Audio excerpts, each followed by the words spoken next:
Namo Vishnupadaya Radhikaya Priyatmane Shri Srimad Bhaktivedanta Narayana Namaste. Shri Krishna Lila Katanya Sudaksha Navdhari Madhurya Gunashayiktam Varam Varenyam Purushamantam Narayanam Tam Shirata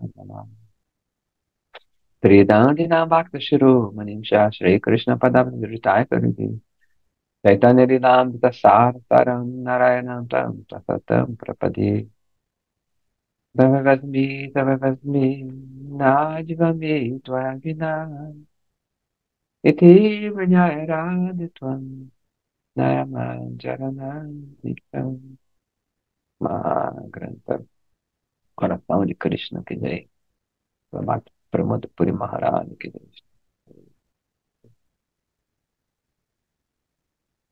Então, voltando aqui ao nosso belíssimo Coração de Krishna. Deixa eu só pegar ele aqui em português. Já vou ler em português. Tem umas coisinhas na tradução, mas tá bom. Então a gente parou no capítulo intitulado Mahadeva Shiva, o sacrifício de Sati. Sati a gente sabe que é a esposa de Shiva.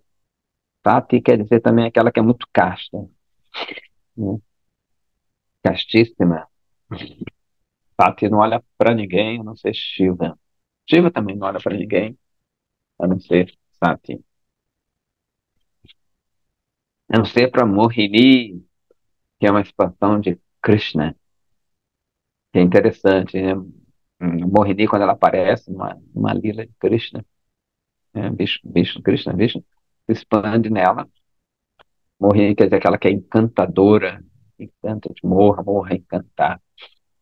Shiva fica alucinado, sai correndo atrás dela. Mas é interessante, né? Porque a gente sabe que Shiva ela é completamente controlada, autocontrolada.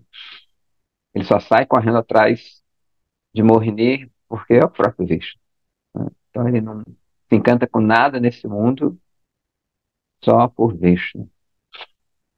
Ele é uma lição para os yogis. Sempre se fala que Shiva Yoga é mais poderoso, é o pai do yoga, né, completamente controlado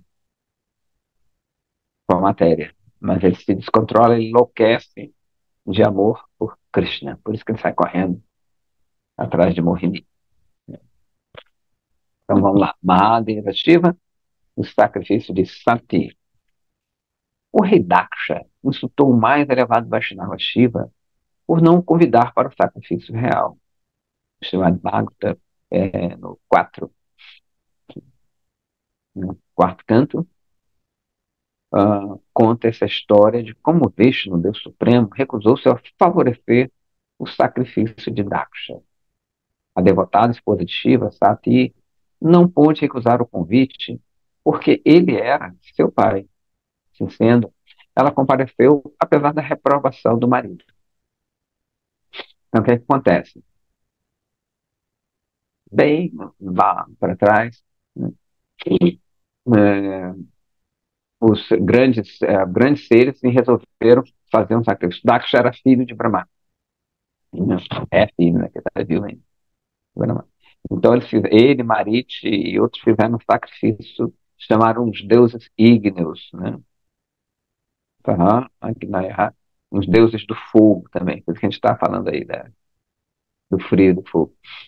Então eles fizeram um grande sacrifício, e quando Daksha entra na arena do sacrifício, o que é que acontece? Ele brilhava muito, todo mundo fica assim, até os deuses ígneos, né, eles ficam assim olhando para Daksha, ele brilhava muito. É um grande ser, né? Claro. Então ele entra, todo mundo se levanta e tudo. Só duas pessoas que não prestam reverência para ele. Brahma, que é o pai dele, e Shiva, né? Não precisa nem falar por quê. Porém, como Sati é filha de Daksha, ele ficou meio, falou, pô, vem cá, ele é meu cunhado, meu cunhado. Ele ficou meio, cara inferior a mim. E ele começa a difamar Shiva no meio de todo mundo ali. fala que ele é uma pessoa inculta, que só vive com seres macabros, fica em crematório, se enche de cinza, né, é meio enlouquecido. Na verdade, ele está glorificando Krishna, Shiva. Em outras palavras, né, porque Saraswati Devi, a deusa da sabedoria, ela nunca permite, na verdade, que alguém ofenda o Vaishnava. Então as palavras às vezes ficam meio dúbias, têm duplo significado. Óbvio que para as pessoas ofensivas, ofensoras, vai parecer aquilo, mas Saraswati Devi, ela dá um jeitinho. Então ele, em última análise, acaba glorificando Shiva, né, dizendo que ele dá misericórdia para esses seres, que ele não está nem aí para a matéria, né, que ele está além da morte e assim por diante.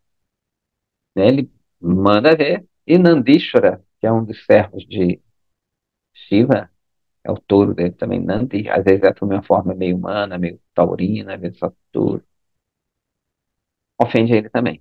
Amaldiçoa Daksha. Ele fala, todos aqueles que tiverem esse pensamento aí vão ficar, não vão ter inteligência. Então, quando Srila Prabhupada no comentário, ele diz que, na verdade, são aquelas pessoas que têm o conceito corpóreo de vida.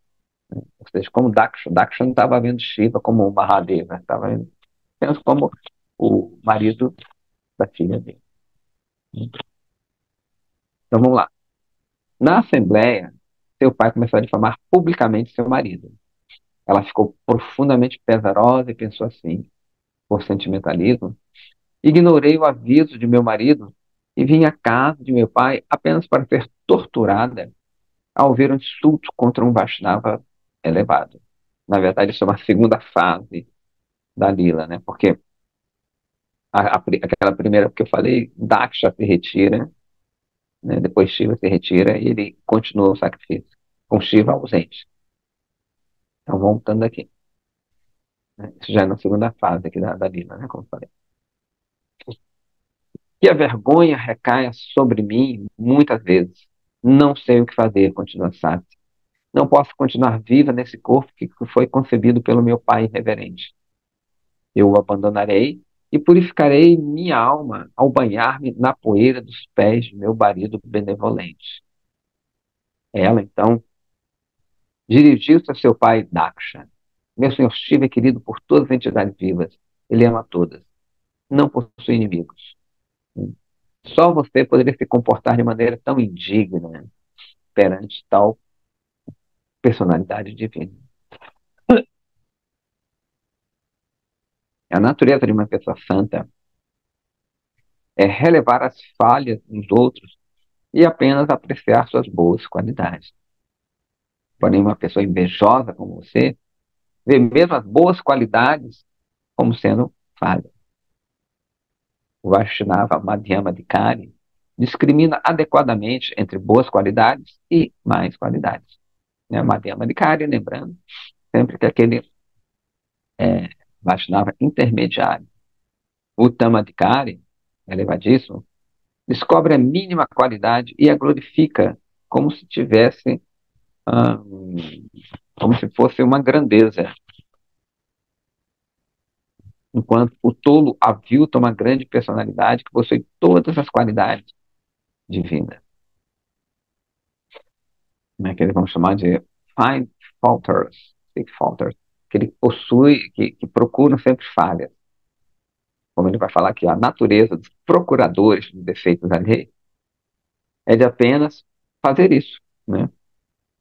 Eles desprezam as diversas boas características nos outros e se esforçam para retratá-los como defeitos. Então, é dito que isso aqui é como um vício, né? Você criticar é como um vício. Você vê começa a criticar de um ponto, vai aumentando, daqui a pouco você só vê isso e gosta de falar isso, né? A língua fica coçando para falar. Eu acho que a gente tem muita experiência nisso, tanto talvez, né, com a gente mesmo, quanto as pessoas. como quando começa a falar mal de alguém ou de algo, sempre é muito combustível para as nossas falhas. E para falar bem, nem sempre a gente tem todo esse combustível, né? Então a gente tem que ficar bem atento. Lembrando também que também não deve ser cego e achar que todo mundo é bonzinho e tudo mais, porque senão a gente vai incorrer em outro erro, né? Uma coisa é discriminar, que é viveca, né? Você entender, aquela pessoa faz umas coisas erradas, né? Então, no sentido de você evitar essa pessoa, e não de ficar falando sempre, mas você tem que ter também clareza, inteligência, porque senão você pode estar servindo uma pessoa ali que está fazendo besteira pra caramba, você está entrando no buraco com ela, né? Então, olha, viveca, né, discrimina essa pessoa, faz um cara de besteira, entendeu? Não é boa para mim, tá de boa, deixa ela lá, tranquila, deixa ela para lá, né, na paz ali. E aquela pessoa é interessante, ela pode me ajudar espiritualmente, colo com ela.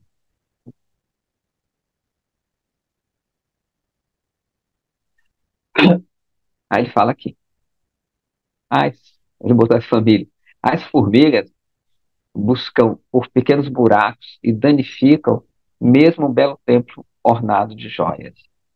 Essas pessoas são como peneiras que, que por conveniência, relevam as suas próprias milhares, seus próprios milhares de buracos, mas ridicularizam um pequeno furo e tentam ampliá-lo, né? Então, em geral, quem critica muito, em geral, tem muito defeito, né? Só que não consegue ver os defeitos em si e ver defeitos nos outros, e, em geral, até aumenta aquelas falhas. Uma pessoa santa está livre da busca de erros. No Chaitanya Charitamrita, define-se um Vaishnava da primeira classe. Aí, o verso. Uttamahana Vaishnava, Abelira Bhimana, Dibe Samana, Dibe, Jani Krishna Stana. Chaitanya Charitamrita, Lila 20:25. Embora o Vaishnava seja a pessoa mais exaltada, ele não possui orgulho e respeita a todos, sabendo que Krishna está dentro dele. Lembrando também que quando Daksha fala mal assim, de Shiva, Shiva não fala nada, não faz nem esboço. Aí ele põe aqui o Gayatri Mantra, o Bhuvaswaha, Tattva-Varenyam, e assim por diante. Qualquer pessoa, nem sei porque ele botou assim, qualquer pessoa que limita seu conceito de eu ao corpo, mente ou intelecto, está iludido. Não é surpresa que tais tolos ofendam pessoas exaltadas. Contudo, as almas elevadas conclamam e toleram todas as blasfêmias que lhes são arremessadas. Eles não se perturbam com elogio ou crítica, honra ou desonra.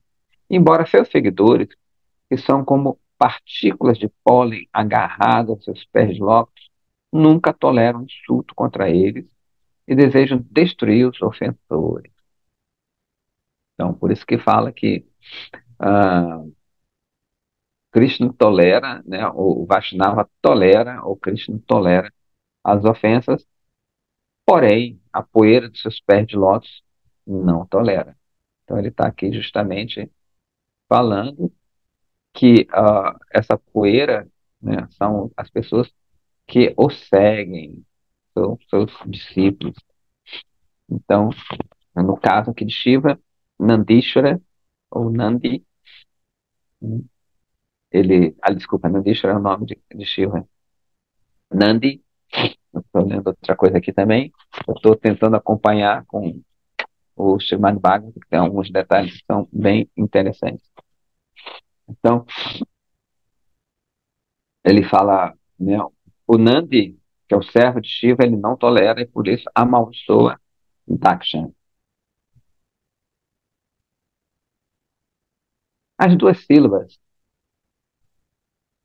do nome Shiva, Shiva, são tão auspiciosas que por sua mera articulação, todas as coisas negativas e o mal são removidos. A instrução de Shiva é lei, e seus passatempos são os mais sagrados e gloriosos. Portanto, apenas um tolo invejoso pode pensar em criticar o melhor amigo de todas as entidades vivas.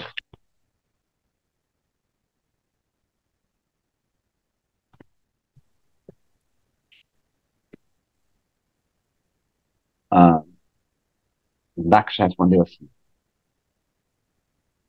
Você descreveu o sublime caráter dos santos e avisou contra os buscadores de erros alheios. Daksha agora falando para Sater, a filha.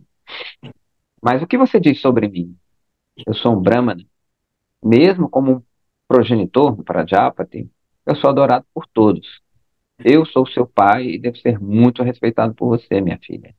Você pensa que me criticando também não é uma ofensa? Né? Então, Daksha ele começa a usar uns argumentos, né? Um contra-argumento aqui, achando que também ela estaria criticando. Então, como a gente viu, Daksha ele ficou ofuscado pelo seu próprio brilho, né? Ele pensou que era uma pessoa especial quando ele entra, assim como aquele rei, Satyajit, não sei se é o nome do rei, da Joyamantaka, Satyajit, né? Tem esse rei também no Bhagavata, conta a história desse rei que ele ganha uma joia chamada Shamantaka do Rei do Sol, e ele põe essa joia nele, e quando ele entra na cidade dele, né, todo mundo fica assim, oh, é o Rei do Sol, porque a joia brilhava tanto, né, que, né, as pessoas tolas, assim, que não entendiam, acharam que ele era o Rei do Sol. Então, da mesma forma, Daksha, ele brilhando tanto, né, era um ser especial, um Prajapati, ele achou que era também alguém especial. Então, às vezes a gente tem a joia, mas a gente não é a joia, né? A gente pode ter esse conhecimento transcendental, essa coisa de Bhakti, mas a gente não é aquilo ali. Somos apenas os portadores, a gente só está carregando essa joia. Então, de repente, a gente pode falar bonito, fazer alguma coisa bonita, cantar bacana, mas a gente tem que sempre ter em mente que a gente só está levando isso aí, a gente não é nada, nós somos meros mensageiros. E, na verdade, é uma honra. Então, o Daksha ele ficou orgulhoso por isso e achou que, na verdade, a filha dele, que estava defendendo o Vaishnava, que é a esposa dela, é que estava criticando ele, estava se botando mais ou menos no mesmo patamar de Shiva. Aí Sati responde assim: como pode um inimigo de Shiva falar disso? Como participante dessa oferta hedionda, eu deveria matá-lo. Por assim não fazer, estou piorando minha própria ofensa. Né?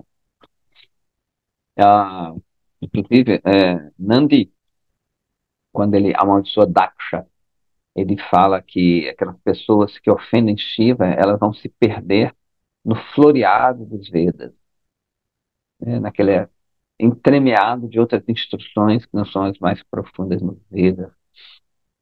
E quem conhece essa expressão Shivoham, né? Tem uns grupos hum, que são, assim, impessoais, né? Como se fala, impersonalistas, que eles falam muito isso, Shivoham, sou Shiva, né? Sou Shiva. Então, na verdade, estão ofendendo Shiva, estão pensando, se chama Ahangraho Pasana, achando que você é o objeto da adoração, né?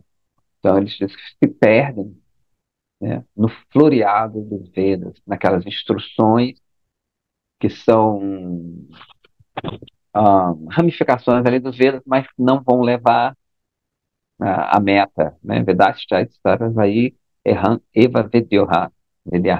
Krishna diz na Gita que a meta dos Vedas é me conhecer.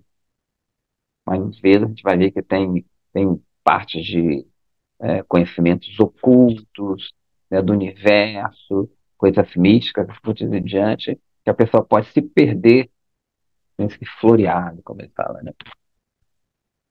Pode ir por outros caminhos, esquecer a meta. São coisas super interessantes, mas de repente a gente se atém a essas coisas e perde a meta que é conhecer Krishna. Então, fala assim. Assim, queridos devotos, ouçam as instruções das Escrituras a esse respeito. E ele cita um verso do Bhagavata 4.4.7, que é o mesmo canto dessa história, e fala assim, tradução desse verso. Ao ouvir a ofensa ao Senhor, a pessoa deve tapar os ouvidos e deixar o local, caso esteja incapaz de punir o ofensor. Mas, se não estiver numa condição de impor punição corporal, então deve abandonar sua própria vida.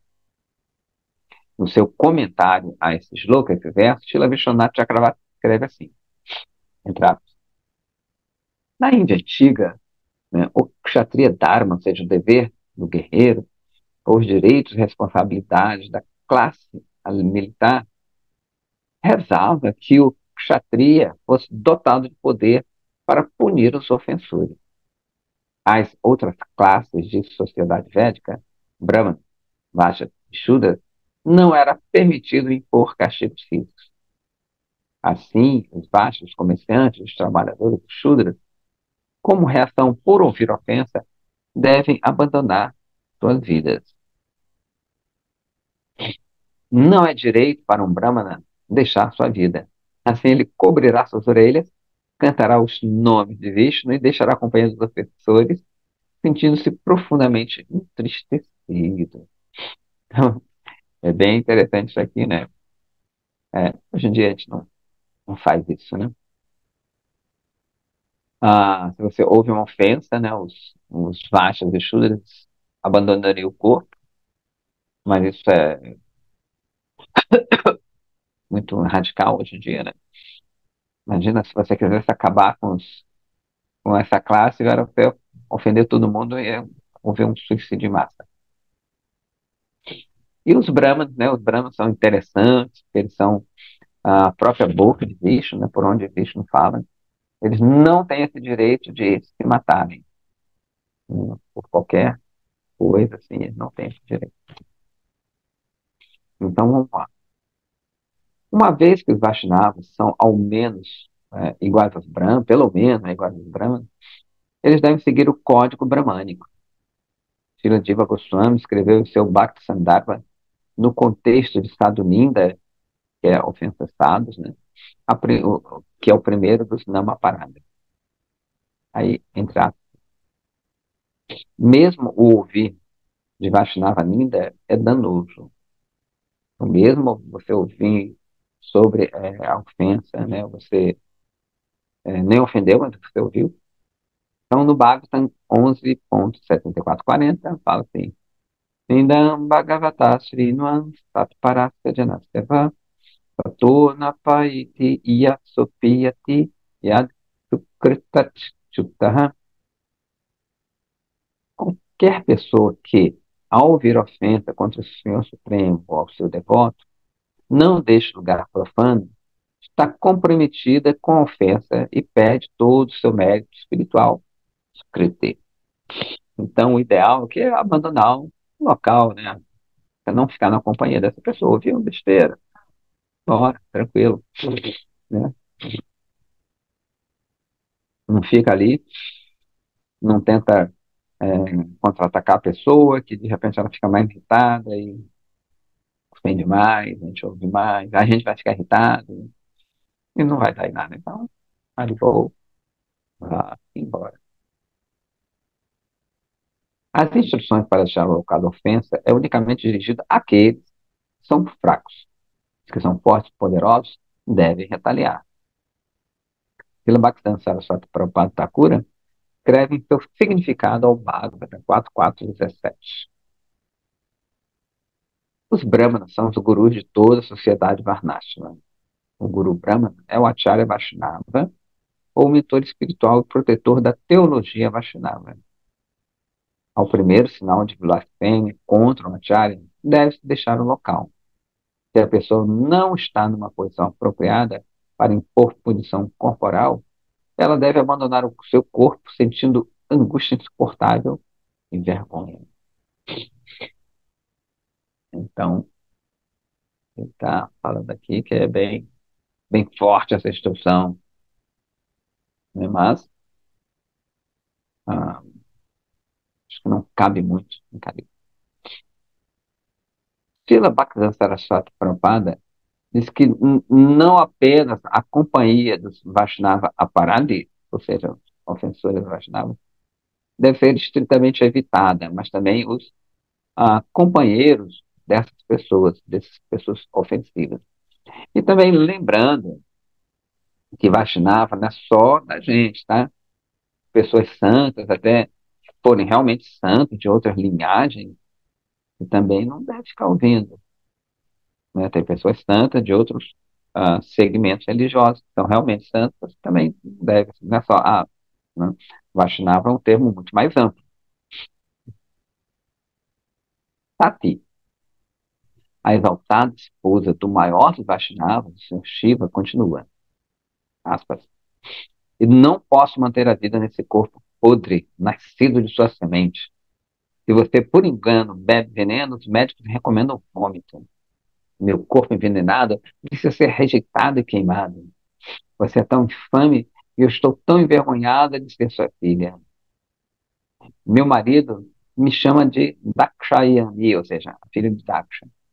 Quando penso nisso, quando o meu nome me liga a você, eu sinto nojo e meu coração fica destruído. Eu desejo a morte, me matar. Bem dramático, né? Bacana.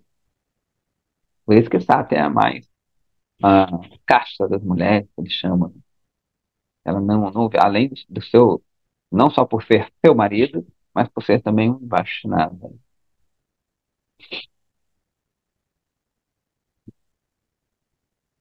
De repente, Sati entra em profunda meditação e, por meio dos seus poderes místicos, deixa o seu corpo. Então, é interessante que no Bhagavad, ela é uma yogini também, uma mulher poderosíssima. Sati é a personificação da matéria também. E a gente sabe que o nosso corpo ele tem todos os elementos: água, fogo, ar, e assim por diante.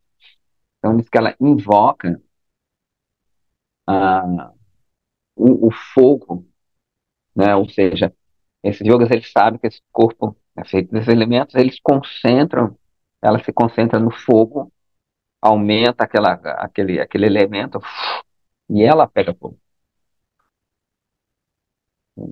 Que é interessante que o próprio brilho, né, que ele achava tão especial, destrói ela. O próprio, interessante isso, que ela se suicida com o mesmo brilho que ele tanto venera. Né? Você lembra quando ele chega na Assembleia, todo mundo fica ali, ó, exaltando ele por causa daquele. E ela usa esse brilho, né, ou para destruir. Inclusive, é dito que, né, existia uma cerimônia. Hoje, que eu saiba, não existe mais na Índia, talvez num canto remoto, que é uma cerimônia sati, que a esposa se mata quando o marido morre. Ela se joga na mesma pira funerária do marido. A gente vê isso em Dhritarashtra, né, Dhritarashtra, e vê também em Pandu, essas duas ocorrências. Quando Pandu morre, e, quando Pandu morre, né, a outra esposa dele, ela se auto-considera. Ele tinha duas esposas, Kunti e Madri. Né? Ele já tinha deixado aqueles filhos dos devas, os cinco Pandavas e tudo mais. E as duas esposas, Kunti e Madri, ficam ali e Madri ela resolve se auto-incinerar junto com Panda. Né?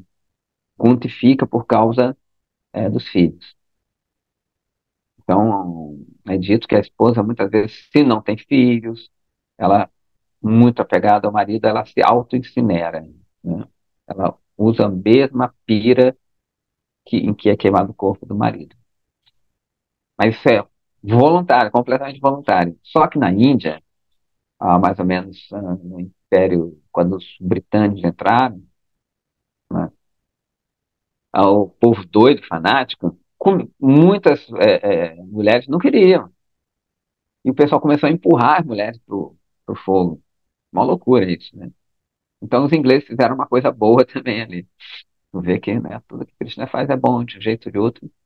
Apesar dessa invasão inglesa, graças a eles, entre aspas, a gente tem é, toda essa cultura em inglês, que é muito mais fácil. Imagina se fossem os holandeses que tivessem povoado ali a Índia, colonizado a Índia.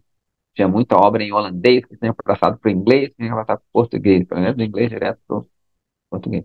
E eles acabaram com muitas loucuras lá na Índia também, muito fanatismo. Então, isso foi uma coisa interessante, que eles proibiram essa cerimônia, né? Ok? E essa cerimônia se chamava Sati, devido a essa história aqui. Então, continuando aqui, ela se auto-incinera, espantados, todos começaram a lamentar, enquanto Daksha permaneceu silente. O Daksha, ó, nem tá aí para filme. Os guarda-costas de Sati prepararam para matá-lo. Ah, é. Outra história também, né? Como eu falei, essa segunda parte da vida. Quando Sati ficou teimando com Shiva, não, eu vou lá, eu vou. Shiva falou, olha, não vai, não vai, vai dar ruim. Aí ela vai, mas ele manda uns seres com ela ali também. Fala, ó, vai lá também, dá uma olhada nela. Né? Por isso que tem que falar que tem os guarda-costas de Sati. Então, os guarda-costas então preparavam-se para matá-lo. O poderoso sábio Brigo, que está ali do lado de Daksha, vendo o ataque daqueles guardas, canta um potente mantra e oferece oblação ao fogo de sacrifício. Ó, já está esquentando. Do fogo surgem centenas de poderosos guerreiros celestiais chamados Ribus, equipados com armas mágicas, despertaram os guarda-costas. Por encontrarem esse menor número, esses guarda-costas, né? De Sati fugiram por todas as direções. Enquanto isso, Narada Muni, que tudo observa pela visão mística, foi à festiva e contou tudo. É,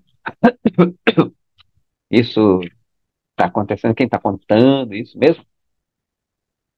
Maitreya está falando para Vidu essa história. Seja Shukadeva Goswami está falando para Parikshit Maharaja, né, que está existindo um diálogo entre Maitreya e Vidura. É engraçado, não, Bhagavatam fala que hum, foram, eu acho que eu me lembro, alguns servos que contam Shiva essa história, mas tudo bem. De uma maneira ou outra, Shiva sabe de toda essa história. Shiva, então, completamente iracundo, corta um cabelo de sua cabeça e atira ao chão. Desse cabelo, forma-se um monstro, né, formidável, chamado Virabhadra, que curva em reverência ao seu mestre, procurando por instruções. Shiva diz assim: você é minha ira, destrua Daksha. Então, você lembra da história também que a gente contou de Ambarish Maharaja? Uhum. E Durvasaka é uma expansão de Shiva, faz a mesma coisa, né? Ao contrário agora, né? Ele tira um cabelinho e faz assim. Só que Daksha faz para destruir um Vaishnava. E Shiva faz para destruir aquele que ofendeu uma Vaishnavi, que é Sati. Então, Virabhadra imediatamente corre para o sacrifício e prende Daksha. Ele corta o bigode de sua face, porque ele o enrolava por menosprezo e zombava de Shiva, assim. Sabe quando a pessoa fica coifando, né? Coifando, cofiando, ou cofiando o seu bigode, fica mexendo no bigode. Então, Virabhadra joga Bhagadeva ao chão e arranca seus olhos, porque este encorajou Daksha ao piscar para ele enquanto insultavam o Senhor Shiva. E porque puxa, né, todo esse pessoal estava do lado de Daksha, sorriu, mostrando os dentes enquanto Shiva estava sendo ofendido. Virabhadra quebra seus dentes do mesmo modo que Balarama havia feito com Dantavakra, num jogo de xadrez. Balarama, né, o Dantavakra ganha lá de Balarama, começa a rir, Balarama pega a mata, quebra os dentes deles todos. Dantavakra tem que... e é interessante, Dantavakra, Danta é dente, Dantavakra, ou seja, ele tem os dentes tortos, Vakra, né, Vakra tudo bonito. Depois Virabhadra senta-se no peito de Daksha, essa cena é famosa, e corta sua cabeça. Virabhadra atira a cabeça ensanguentada no fogo do sacrifício como uma oferenda, né? E ateia fogo a toda a arena. Diz que os outros, na verdade, Virabhadra vai com um pequeno exército de seres, assim, que são descritos também fantásticos. Eles urinam também, eles, né, dessecram toda aquela arena. Eles acabam com aquela arena de sacrifício. Em seguida, ele chama os soldados de Shiva e parte para Kailasa. Qualquer cerimônia de sacrifício na qual existe uma ofensa a um Vaishnava elevado se defrontará com a mesma destruição. Os sacerdotes, os sacrifícios, deuses participantes, todos severamente feridos, com reverência, aproximam-se de Brahma e narram o episódio a ele. Brahma e Srinarayana haviam ficado afastados do sacrifício de Daksha, sabendo de antemão o terrível desfecho. Glória.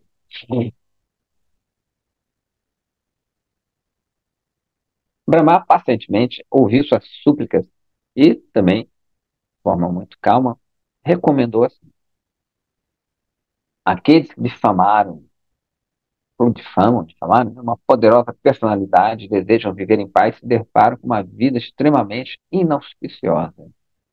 Vocês ofenderam Shiva, que é o Deus beneficiário das oferendas de sacrifício. Vocês então devem sinceramente se arrepender e atirar seus pés de lótus dele. Ele as tocha muito facilmente satisfeito. Assim tentem agradá-lo. Quando ele está zangado, é capaz de destruir todo o universo. Ele foi profundamente magoado e injuriado pela morte de sua amada. Eu não vejo outro meio a não ser, sinceramente, suplicar perdão aos seus pés de lótus. Então, ele está dando aqui também a solução, um remédio para quem fez tal ato, né? E até a pessoa ofendida e, sinceramente, não apenas coisa externa, pedir perdão a ele. Brahma, então, conduziu Indra e outros deuses à morada do senhor Shiva, Kailash. Eles o encontraram sentado sobre uma árvore e meditando no Supremo. Ofereceram respeitosas reverências a ele, que retribuiu. Brahma orou e pediu que ele perdoasse Daksha e encontrasse uma maneira de completar o sacrifício. Ele, mais adiante, implorou para que perdoasse aos outros deuses que eram partícipes do crime atroz e remediasse os convidados mutilados e feridos. Remediasse. Shiva, então, foi apaziguado por Brahma e os deuses. Através do seu poder místico, ele recolocou a cabeça de um bode no corpo de Daksha. Esse bode era o bode do sacrifício. E o ressuscitou. E os outros que estavam feridos também foram curados. Shiva acompanhou-os à arena de sacrifício de Daksha, onde Daksha atirou seus pés dele, né, e implorou misericórdia. O sacrifício retomou e Narayana veio receber oblações, né, as oferendas. Shiva e Brahma foram adorados e receberam as sobras das oferendas de sacrifício. O sacrifício de Daksha foi completado em tempo. Ai, caramba, pulou tudo aqui.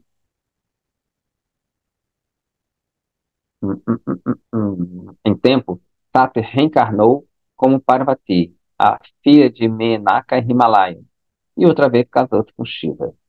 Ao se ouvir esta narrativa sagrada de Shiva, ele que é, por excelência, a joia dos Vaishnavas, avançamos no caminho da devoção.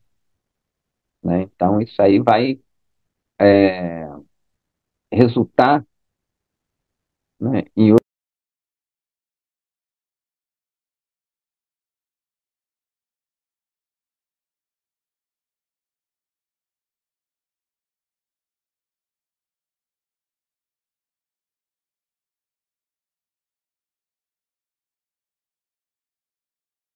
opa, caiu aqui, mas voltou.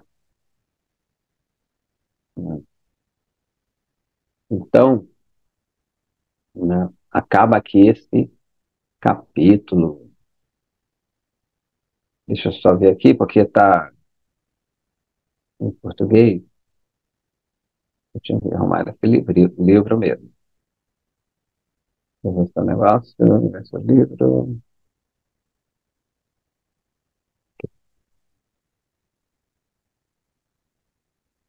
Esse livro em português está em capítulos assim, separados aqui nos documentos. Então, acaba esse e vamos começar outro. Vamos lá, abrindo. Ok. Sri Narada Muni e os filhos de Daksha. Olha Daksha aí de novo. Esse é o título, né, desse outro capítulo. Na teologia cristã, existem os 10 mandamentos. No Vaishnavismo, existem as 10 ofensas contra o santo nome. Blasfemar uma pessoa que se abrigou completamente no santo nome e que abriga outras pessoas também ali no Krishnanama é tão sério que é o principal e o primeiro ponto, a primeira ofensa. Como falou anteriormente, está domingo. Um devoto deve ser extremamente cauteloso. Caso contrário, ele pode estar cometendo suicídio espiritual. Uma pessoa pode cantar os santos nomes por milhões de vidas sem receber as bênçãos de Nama Prabhu, o próprio santo nome. As escrituras nos informam que Daksha foi decapitado por ter ofendido Shiva. Todavia, após ter o satisfeito com remorso sincero, ele foi perdoado. Vaishnava, a parada é tão insidioso que mesmo um traço desse, né, que permaneça no coração, não haverá perdão. Daksha, que cometeu Vaishnava parada na época de Swayambhuva Manvantara, ou seja, lá para trás, né, em outro, a gente falou da outra vez, são 14 Manvantaras num dia de Brahma, então foi em outra época. Teve que sofrer suas consequências eras depois, como está descrito no Srimad Bhagavata, entre aspas. Seguindo as ordens do Criador Brahma para procriar, todos os pratitas aceitaram, eu boto aqui Marisa, Maricha, como sua esposa. No ventre dela, Daksha aceitou outro nascimento. Daksha teve que nascer outra vez devido às ofensas a Mahadeva Shiva. Por consequência, ele teve que nascer duas vezes. Então, né, são os resquícios ainda do Vaishnava parada. Ele teve que nascer de novo. Tira Vishwanath Prabhupada dá sua opinião. Aspas. Na era do humano Swayambhuva, Sri Narayana dá nascimento a Brahma, o divino lótus que brota do seu umbigo. Daksha era filho de Brahma. Mesmo assim, por ter ofendido Mahadeva Shiva, teve que sofrer, assumindo outro nascimento no ventre de Marisa, que ele botou. Deixa eu ver em inglês aqui. Não é Marisa. Marisa é. Deixa eu ver. Eu acho que não é parada. É Marisha. Marisha. Ok.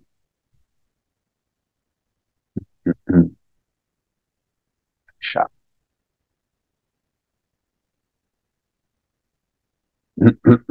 Então, teve que nascer, não é? Daksha primeiro morreu nas mãos de Virabhadra e numa segunda vez de morte natural. O universo material é destruído no final do quinto Manvantara. Daksha nasceu no Swayambhuva Manvantara. Desejando a opulência imensa, ele executou austeridades por um período de 5 Manvantaras, né, que é um período bem longo. Durante o sexto Manvantara, Jakshusha, ele alcançou sua imensa riqueza. Vishwanath Chakravarti declara que, pela misericórdia de Shiva, Daksha adquiriu sua riqueza fabulosa. No Jakshusha Manvantara, sob as ordens do Supremo Senhor Hari, o progenitor Daksha aceitou Akshini como sua esposa e procriou 10.000 filhos. Ele instruiu seus filhos a aumentarem a população, né? Queria que eles casassem e tivessem mais filhos, já que ele é um Prajapati, um progenitor da humanidade, né? Um patrono ali. Aconselhou-os a visitar o sagrado local de Sri Narayana Sarovara, onde, desde o início dos tempos, haviam muitos santos. Pela influência purificante das águas do rio Sarovara, do lago Sarovara, os filhos de Daksha ficaram libertos dos desejos materiais, tornando-se Paramahansas. Lembrando-se das instruções de seu pai para povoar o mundo, eles começaram a submeter-se ao processo de autopurificação. O grande santo Narada encontrou-os executando essas penitências e os sabatinou, perguntando-lhes 10 questões esotéricas. Compreendendo a significação, o significado, né, das questões, das perguntas, eles se desapegaram e se dedicaram à vida de devoção. Expressaram sua apreciação por Narada e começaram o caminho espiritual devocional. Ou seja, Narada, que é sempre um pivô, né, de várias lilas, foi até lá, os filhos, que tinham aquela função, e eles perderam todo o gosto por isso. Né? Eles ficaram enlevados nas palavras de Narada e, que ter filho que nada vai dar um problema do caramba. Resolveram largar tudo isso, né? Quando Daksha ouviu que seus filhos se tornaram renunciantes, ele ficou completamente tomado por lamento. Ele falou assim: ai de mim, meus filhos divinos podem ser a causa de grande desgosto. Brahma então fez os arranjos para consolar Daksha, que procriou outros 1.000 filhos.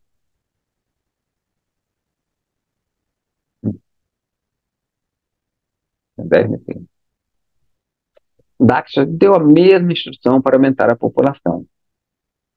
Seguindo a caminhada de seus irmãos mais velhos, eles também viajaram ao mesmo local sagrado de Sarovar. Essas águas também limparam seus corações de todo o desejo material. E eles também tornaram-se devotos do Senhor Supremo. Com vários presságios inauspiciosos, a ansiedade de Daksha incrementou-se. Quando as notícias que os filhos também adotaram o caminho da renúncia, né, Narada Muni, o Bhagavad fala que o Narada Muni foi lá, fez a mesma coisa. Né? Então, quando as notícias que seus filhos também adotaram o caminho da renúncia e desapareceram, né, essas notícias chegaram a ele, Daksha novamente foi tomado de pesar. Uma vez mais, Narada Muni era a causa. E muito irritado, Daksha o amaldiçoou. Olha aí, cometendo o mesmo erro, hein? Ele falou assim: você usa os dotes de uma pessoa santa, os dotes, o dote, né? Ele botou aqui como dote, essa tradução. Né? Você usa as roupas de uma pessoa santa, mas de fato você não é um santo. Eu posso ser um homem de família, mas sou um santo verdadeiro. Ao mostrar para meus filhos o caminho da renúncia, você arruinou minha vida. Então, Daksha, de novo, né, ainda estava com aquela prepotência.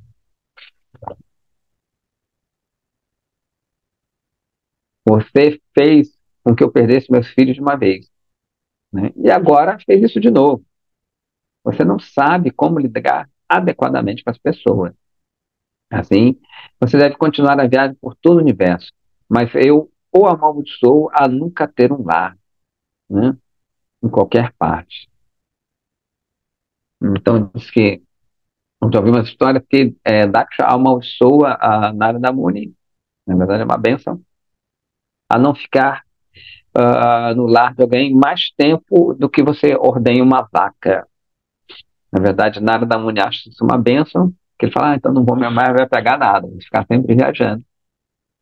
E em outras histórias a gente percebe que Narada Muni fica mais tempo no mundo transcendental que não está sujeito à maldição. Isso é bem interessante. Uma vez perguntar, por que Narada Muni fica tanto tempo no lugar ali, X, Y? Só que são lugares transcendentais mesmo na Terra. Então, se ele for para Vrindavana, essa maldição não vai funcionar, né? Então, isso é mais um argumento interessante que muitas vezes, né, tem aquela história que a gente acha que a gente veio de Vaikuntha ou de Goloka, né? A gente sabe que nenhum guna, os gunas materiais não alcançam esse local, como está provando aqui Narada Muni também, né? Continuando, fala assim. É dito que, ao nascer, um Brahmana está endividado com os arestos, com os sábios, os deuses dos seus pais. Na verdade, diz que todo mundo, quando nasce, já nasce endividado. Segundo as escrituras, um Brahmana pode pagar suas dívidas aos arestos observando o celibato até o casamento, Brahmacharya. Aos deuses executando sacrifícios e aos pais procriando, né? Então, na Índia a gente vê como o pessoal gosta, né, de casamento, assim, eles dão muita importância ao casamento, né? Uma festa hoje em dia, eles gastam uma fortuna, se endividam, ou seja, pagam uma dívida, se endividam, né? Que por um lado é bom, né? A gente vê que os casamentos em geral são mais estáveis, mas tem, como tudo na matéria, pode ficar muito apegado a isso.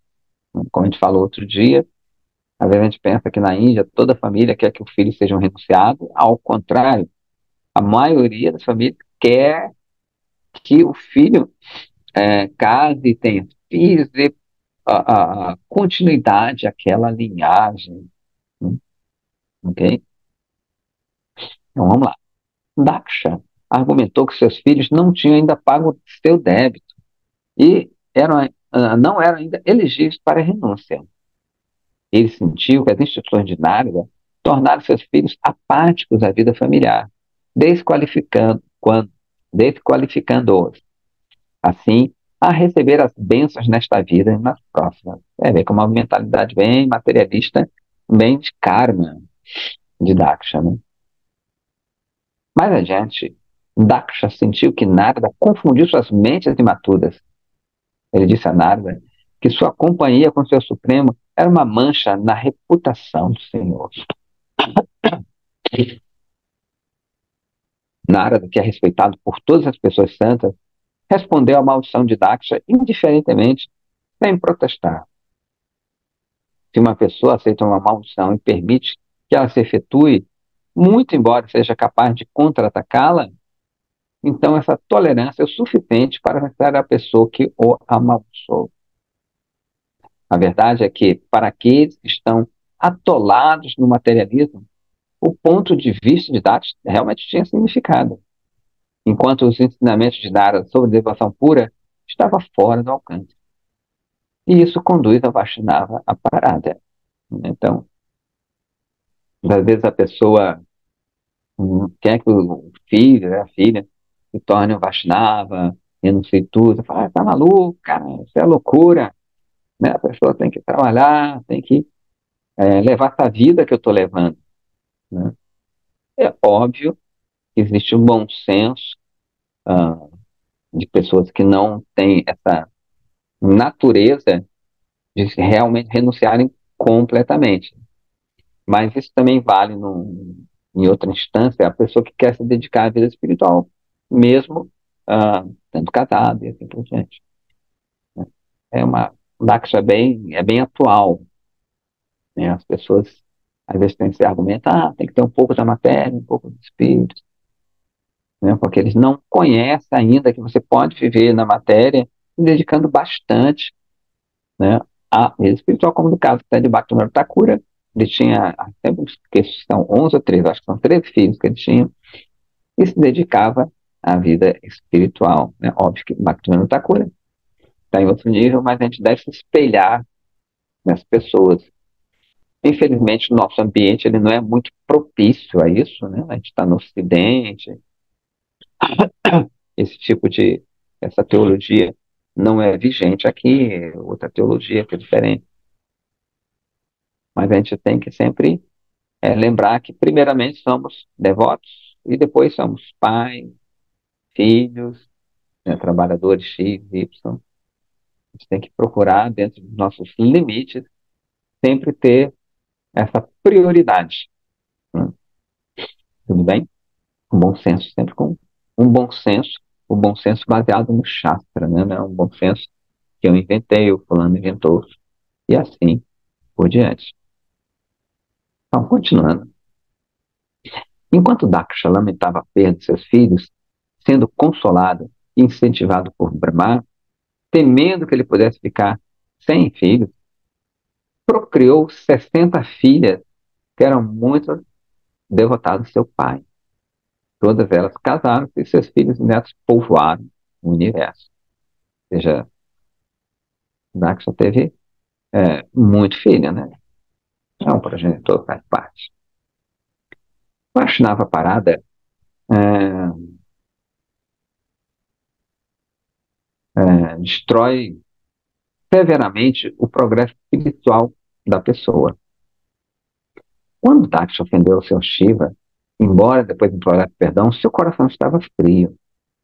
A doença do Aparada permaneceu no coração de Daksha e veio novamente à tona na forma de ofensa aos pés de Sri Narada Muni. Mesmo, mesmo que uma pessoa adore o Senhor por milhares de vidas, se ele ofender um Vaishnava, ser-lhe-á impossível obter a misericórdia do Senhor. Esse é um aviso para todos os devotos.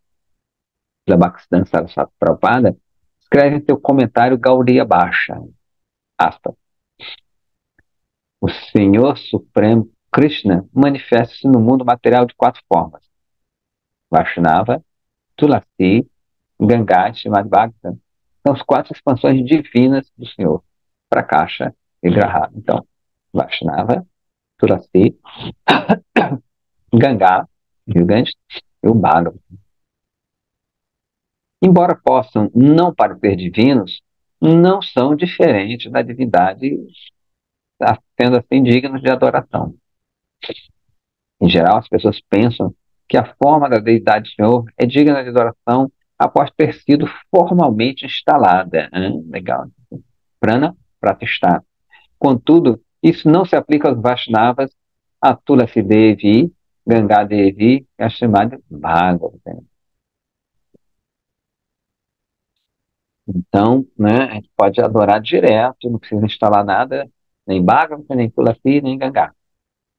Esses 4 constituem a parafernália de Krishna. E, embora sejam desfrutados por ele, Krishna, Krishna, desfruta em servi-los. Essas representações da divindade nunca podem ser denegridas. De outra forma, todos os outros esforços espirituais de alguém serão anulados. O próprio Chaitanya Mahaprabhu diz assim, aqueles que me adoram, contudo, negligenciando meus devotos, estão em ilusão, causando-me dor. Suas oferendas são como uma chuva de cinza ardente sobre meu corpo. Aquele que critica ou ofende meus devotos serão destruídos ao cantar meu nome. Simplesmente porque o canto não é uma simplesmente porque o canto não é uma garantia de sucesso. Eu destruo qualquer um que queira ferir meus devotos. Eu me lembro que uma discípula do meu Gurudeva, né, acho que foi a primeira vez que ele foi para a Inglaterra,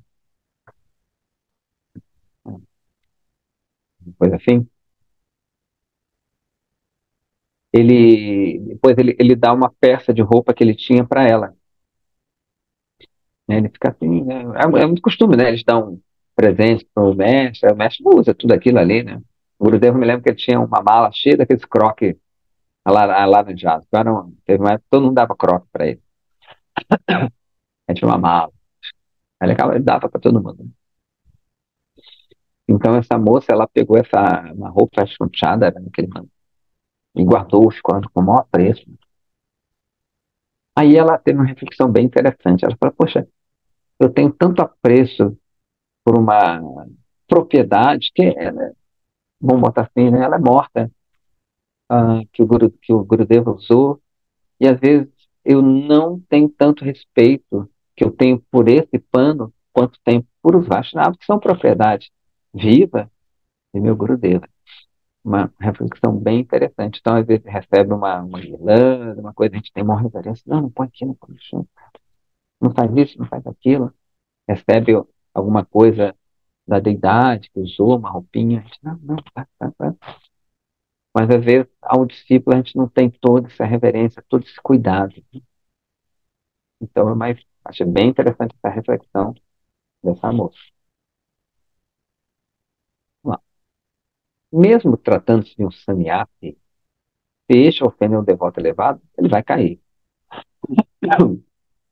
Gaurachandra declarou ao mundo: abandone a crítica às Vaishnavas,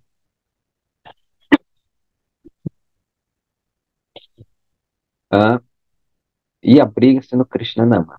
Se uma pessoa pronuncia o nome de Krishna, mesmo a sua vez sem ofensa, eu o libertarei imediatamente. Srila Vrindavana Das Thakura condena os ofensores de Vishnu, de Krishna e seus devotos, os Vaishnavas. Ele citou Narada Muni no Chaitanya Bhagavata. Aquele que está totalmente caído prejudica apenas a si mesmo, enquanto o santo enganador é ainda pior porque ele arrasta para baixo todos os seus seguidores com ele.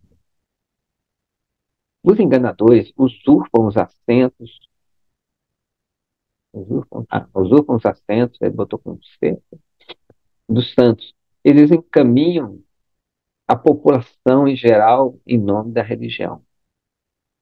Eles encorajam o público a se ocupar em falsas práticas e criticam os Vaishnavas, representantes verdadeiros dos princípios religiosos. Eles se autodestroem, bem como seus desafortunados seguidores.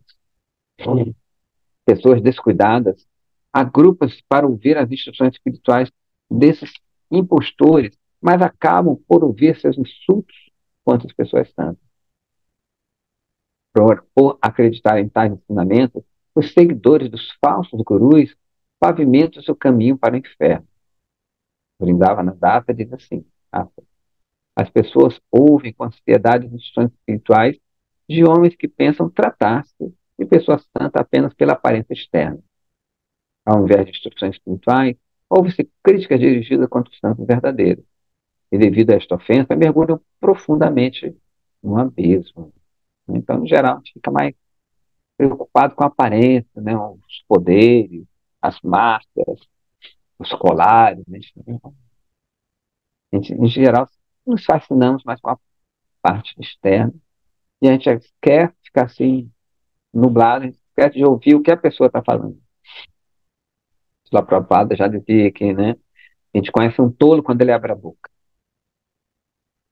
Os Vedas, de modo inequívoco, declaram que se alguém ouve insultos contra os Vaishnavas, perde toda sua religiosidade e é lançado em condições abomináveis, nascimento após nascimento. Se alguém canta inofensivamente os nomes de Krishna pelo menos uma vez, então Krishna o libertará do cativeiro material. Contudo, uma pessoa, ah, embora seja bem versada em todos os Vedas, se ainda assim mantém uma atitude ofensiva contra os Vaishnavas, estará eternamente condenado. O Gaudiya Baixa, esse comentário de Srila Bhaktivinoda Saraswati Prabhupada, declara com respeito ao Sri Chaitanya Bhagavata. Quando uma pessoa para de cometer ofensas contra os Vaishnavas e pronuncia o nome de Krishna mesmo uma vez, ele facilmente recebe a graça do Senhor Supremo. Criticar o sadhu é o mesmo que criticar os pés de lótus de Sri Guru. E essa é uma ofensa contra o Senhor Supremo. Pouco a pouco, degradando-se ao nível de Bhagavad Ninda, para ele ofender Bhagavan, Um ofensor do Senhor Supremo, né, não é apenas impedido de receber prema, mas devido ao seu aparato, sequer chega próximo a alcançar os benefícios de religião, riqueza ou desfrute material. Isto, isso é o que é comum ouvir as pessoas dizerem. Ah, embora eu tenha cantado por anos, não consigo sentir o gosto. Cara, já acha que o sono oferece uma resposta. Existem ofensas que são coeficientes na aproximação ao Krishnanama. O canto ofensivo nunca faz brotar as mudanças desejadas no coração. Se ao vibrar o santo nome de Krishna, nossos cabelos não se arrepiam, nossos olhos não fluem lágrimas, não ocorre uma erupção de êxtase em nossos corpos, nossos corações devem estar cobertos por arte. Escreve-se no Chaitanya Charitamrita que, simplesmente por vibrar uma única vez o nome de Krishna, destrói todos os pecados. Então, a devoção gradualmente desenvolve-se em amor, Krishna Prema. Quando esse coração é saturado com prema, ele avança espiritualmente. O corpo transpira com tremores, a fala se torna vacilante e os olhos inundos de lágrimas. Quando tomamos o nome de Krishna no humor do serviço divino, obtemos tanta riqueza que a luta pela existência finda sem qualquer esforço. Contudo, se alguém repetidamente é, pega o nome canta o nome de Krishna e não se emociona até as lágrimas, é óbvio que o aparato está impedindo que a semente de Krishna Nama brote. Eu vou dar uma paradinha por aqui, porque já são 7h40 e eu estou vendo que esse capítulo ele se alonga. Então, ficaremos por aqui até quarta-feira que vem, né? Sempre atentos a palavras belíssimas de Bhakti Pramoda Puri Maharaja, e ele põe um terror na gente. Sim. Eu já botar né? Para a gente ficar bem, não dá mole, né? Ele vai Sim. aqui no. Prabhu, Hum. se o senhor puder repetir essa parte, especialmente essa, que eu queria pedir para o senhor comentar mais a esse respeito dessa última frase que o senhor leu aí, a afirmação, né, que se a gente canta santos nomes e não sente nada, então isso quer dizer que nosso coração tá invernizado com a ofensa. Ele, na verdade, falou que é por ácido, né? É um coração muito duro. Olha, eu já ouvi umas coisas que não necessariamente é só isso. Eu perguntava para o Aham. meu Gurudeva também. Ele falou que essa mesma moça perguntou, ele falou que às vezes é o terreno do coração. Então, a gente também não deve achar que está todo mundo que não sente esses eixos, entendeu? Está cometendo ofensa nesse sentido, ou conscientemente, né? Às vezes o cantar é o nosso, é o que a gente plantou em outras vidas também, né? Então, na verdade, a gente faz ofensa o tempo todo, de uma forma ou outra.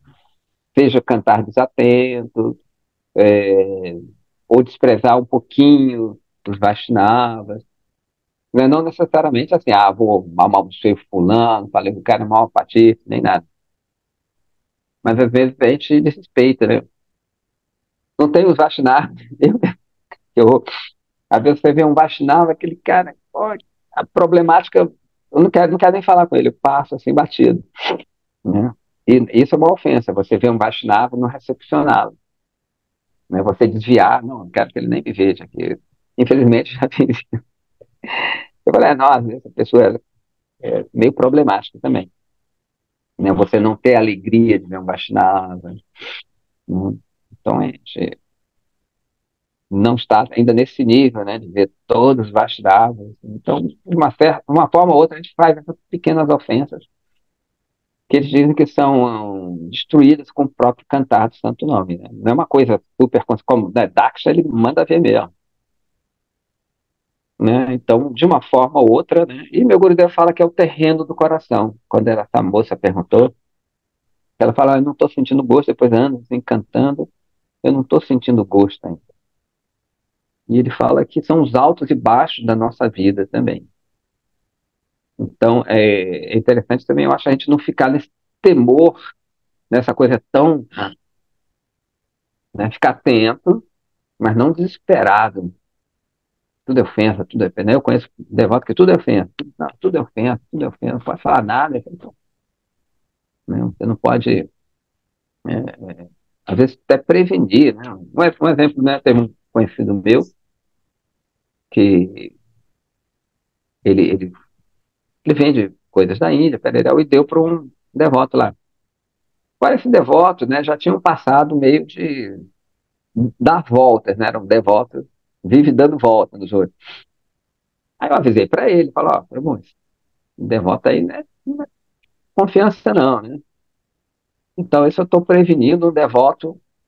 Né? Na verdade, isso você está fazendo bem até para ambos. Porque se esse devoto, ele costuma roubar, né? Não paga as pessoas, e você está evitando que o outro, né, tome o banho dele, né? Isso prejudicado, também está evitando que o outro faça uma coisa errada de novo. Então, a gente tem que ficar atento também para não aceitar qualquer coisa, né? A gente tem uma inteligência dada pelo Shastra. A gente tem que usar essa inteligência dada pelo Shastra também. Então, que eu saiba, não é só essas ofensas conscientes, mas pequenas coisas que a gente faz que atrapalham um pouco a gente. É óbvio que se a gente estiver no nível de sentir esse, como ele está falando aqui, né, o pelo arrepiar, cair, é outro nível, né? É outro nível. A gente está nesse nível ainda. Não necessariamente pelas ofensas conscientes, né? Pela nossa própria fraqueza mesmo. A gente não conseguir cantar direito. Não é uma coisa consciente, né? Aí a gente se distrai, lê alguma coisa, cantando, ouve não sei o que lá. Então, né, nem tanto, nem tão pouco. Nem ficar também no horror, achando que tudo é ofensa, cara, pô, só porque ele. Uma vez eu li um negócio assim, falei, eu acho que não é isso não, assim, eu não entendi isso. Não, ofensa, Prabhupada. Pô, não estou entendendo, né? Pô. Pessoas às vezes ficam muito assim também, né, obstinadas naquilo ali.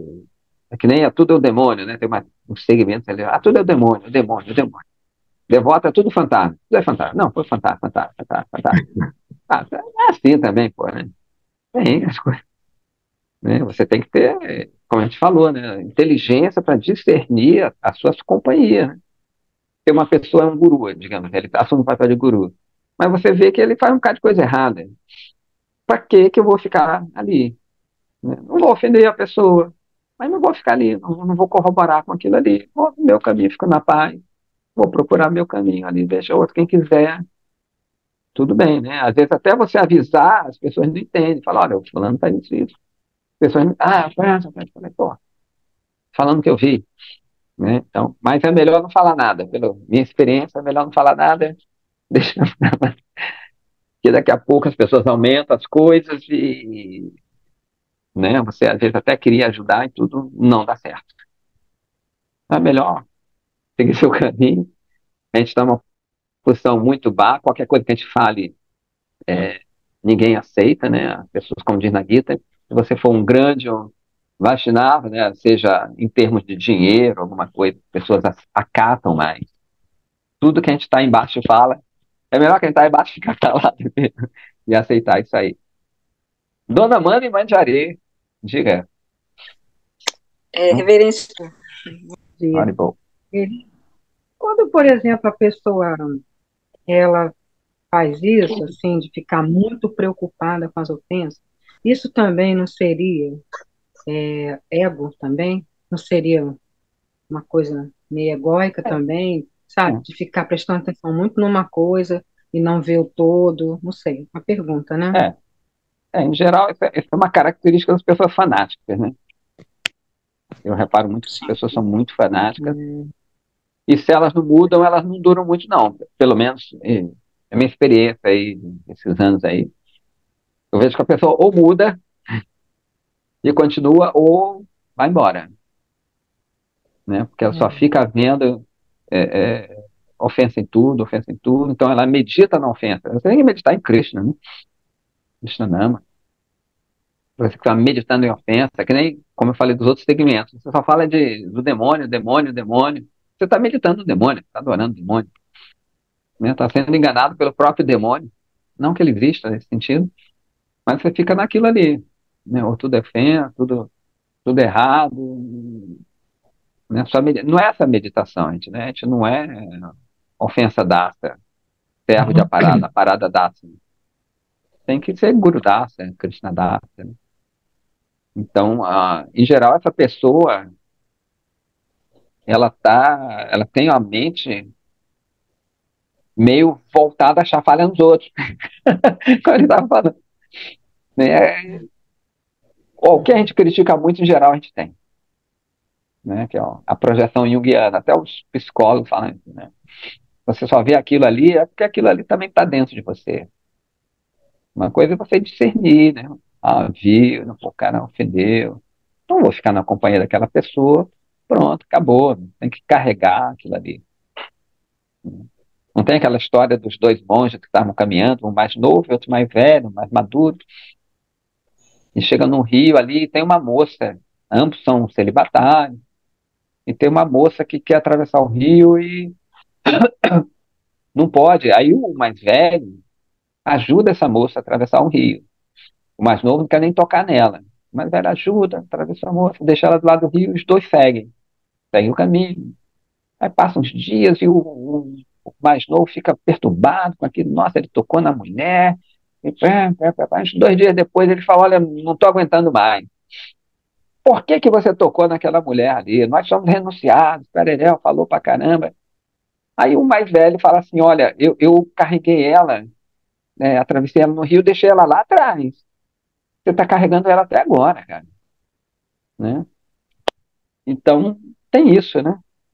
A gente fica carregando uma coisa que a gente viu no outro, não é bom, né? O outro fez e deixou ali para trás. Olhou, viu ali, pá, tchau, bye bye.